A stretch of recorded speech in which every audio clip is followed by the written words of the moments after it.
एक सवाल, क्या किसी गाड़ी का मॉडल ये तय कर सकता है कि उसे चलाने वाले का बर्ताव कैसा होगा? क्या एक खास तरह की एसयूवी चलाने का मतलब एक क्रिमिनल माइंडसेट रखना है? चलिए आज इसी पूरी बहस की तह तक चलते हैं। तो ये सब शुरू हुआ नवंबर 2025 में। हरियाणा पुलिस के डीजीपी ओपी सिंह एक प्रेस कॉन्फ्रेंस में एक चौंकाने वाला बयान दे देते हैं। वो कहते हैं कि नाकाबंदी के दौरान बाकी गाड़ियों को भले ही जाने दो, लेकिन अगर कोई थार या बुलेट दिखे तो उसे रोककर चेक करना बहुत जरूरी है। बस इस एक बयान ने पूरे देश में एक नई आग सी लगा दी। बयान के आते ही इंटरनेट पे मानो जंग छिड़ गई। एक तरफ वो लोग थे जो पहले से ही थार और बुलेट चलाने वालों की हरकतों से परेशान थे, उन्हें लगा वाह, डीजीपी साहब ने तो हमारे मन की बात कह दी। दूसरी तरफ थे थार और बुलेट ओनर्स जिन्हें ये क्रिमिनल वाला टैग बिल्कुल पसंद नहीं आया। बात इतनी बढ़ गई कि गुरुग्राम के एक थार ओनर ने तो डीजीपी साहब को लीगल नोटिस तक भेज दिया। तो सवाल ये है कि डीजीपी के बयान से पहले ही लोगों के दिमाग में ये इमेज बनी क्यों हुई थी? अच्छा, चलिए कुछ घटनाओं पर नजर डालते हैं जिन्होंने इस सोच को और हवा दी। जम्मू 27 जुलाई, एक 20 साल का लड़का अपनी मॉडिफाइड थार से गलत साइड पर आता है और एक स्कूटी सवार बुजुर्ग को टक्कर मार देता है। पर यह सिर्फ एक हादसा नहीं था। सीसीटीवी फुटेज में जो दिखा वो दिल दहला देने वाला था। टक्कर मारने के बाद वो लड़का जानबूझकर गाड़ी रिवर्स करता है और फिर से उन पर चढ़ाने की कोशिश करता है। ये तो साफ साफ अटेम्प्ट टू मर्डर का मामला था।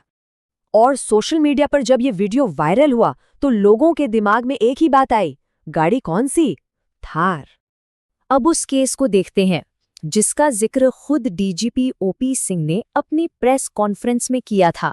फरीदाबाद में रात के 1:30 बजे एक एसीपी का बेटा कथित तौर पर नशे में अपनी थार से स्टंट कर रहा था। ओवरटेक को लेकर एक छोटी सी बहस हुई और उस बहस के बाद उसने स्टंट करते करते एक प्रॉपर्टी डीलर मनोज कुमार मंगला को कुचल दिया। उनकी मौके पर ही मौत हो गई। और एक बार फिर नतीजा वही था। गाड़ी कौन सी? थार। ये सिलसिला यहीं नहीं रुका। एक और घटना है जो दिखाती है कि कैसे सड़क पर ईगो किसी की जान ले सकता है। दिल्ली में एक सिक्योरिटी गार्ड थे, राजीव कुमार। उन्हें सिर्फ इसलिए कुचल दिया गया क्योंकि उन्होंने एक थार ड्राइवर को बेवजह हॉर्न बजाने से मना किया था। उस ड्राइवर ने पहले उन्हें धमकी दी कि अगर तूने मेरी थार निकलने से पहले रोड पार की तो मैं तुझे कुचल दूंगा। और उसने सच में ऐसा ही किया। उस गार्ड के दोनों पैर फ्रैक्चर हो गए। सोचिए, वो अपने 8 लोगों के परिवार में अकेले कमाने वाले थे। हर बार इन सभी मामलों में एक ही गाड़ी का नाम बार बार सामने आया। लेकिन क्या तस्वीर वाकई इतनी सीधी है? इन सारी घटनाओं को एक साथ देखकर तो यही लगता है कि भाई थार चलाने वालों में ही कोई गड़बड़ है। पर एक मिनट रुकिए, कहीं हम सब एक मनोवैज्ञानिक जाल में तो नहीं फंस रहे, जिसे कहते हैं कन्फर्मेशन बायस। कन्फर्मेशन बायस का मतलब सीधा सा है, हम उन बातों पर ज्यादा ध्यान देते हैं जो हमारी पहले से बनी हुई सोच से मेल खाती हैं। मतलब जब कोई वैगनार वाला गलती करता है तो हम कहते हैं कि ड्राइवर बेवकूफ़ है, लेकिन जब वही गलती थार वाला करता है तो कहा जाता है कि सारे थार वाले ही ऐसे होते हैं। हम सिर्फ वही देखते हैं जो हम देखना चाहते हैं। और इसी कन्फर्मेशन बायस की वजह से हम ये भूल जाते हैं कि सड़क पर खतरनाक ड्राइविंग सिर्फ थार तक ही सीमित नहीं है। पुणे का वो पोर्श केस याद है जहां एक नाबालिग ने 2 लोगों की जान ले ली? या मुंबई का BMW केस जहां एक महिला को 1.5 किलोमीटर तक घसीटा गया? या फिर दिल्ली में एक वैगनार ड्राइवर का केस जिसने एक पुलिस कांस्टेबल को ही कुचल दिया था? इन सब में गाड़ी थार नहीं थी। तो अगर प्रॉब्लम सिर्फ गाड़ी के ब्रांड में नहीं है तो फिर आखिर है कहाँ? क्या गाड़ी में कोई दिक्कत है या गाड़ी चलाने वाले की सोच में? चलिए अब ये समझने की कोशिश करते हैं कि एक बड़ी और पावरफुल गाड़ी में बैठने के बाद ड्राइवर की मानसिकता में ऐसा क्या बदल जाता है। सबसे पहला फैक्टर है थ्रोन इफेक्ट, मतलब सिंहासन का असर। ये एक मनोवैज्ञानिक सच है कि जो इंसान ऊंची जगह पर बैठता है वो खुद को ज्यादा पावरफुल महसूस करता है। थार जैसी एसयूवी की सीट ऊंची होती है, वहां से नीचे ट्रैफिक में छोटी गाड़ियां कीड़े मकोड़े जैसी लगती हैं। ये ड्राइवर के मन में अनजाने में ही एक सुपीरियॉरिटी कॉम्प्लेक्स पैदा कर देता है। दूसरा है एस्केप पॉसिबिलिटी इफेक्ट। थार के बड़े टायर और हाई ग्राउंड क्लियरेंस ड्राइवर को एक अलग ही कॉन्फिडेंस देते हैं। उसे लगता है कि वो किसी भी हालत में कहीं से भी बचकर निकल सकता है, डिवाइडर कूदा सकता है, कच्चे रास्ते पर उतर सकता है। और जब पकड़े जाने या फंसने का डर कम हो जाता है ना, तो नियम तोड़ने की हिम्मत अपने आप बढ़ जाती है। तीसरा है आयरन मैन इफेक्ट। गाड़ी की मजबूत बॉडी एक कवच की तरह महसूस होती है।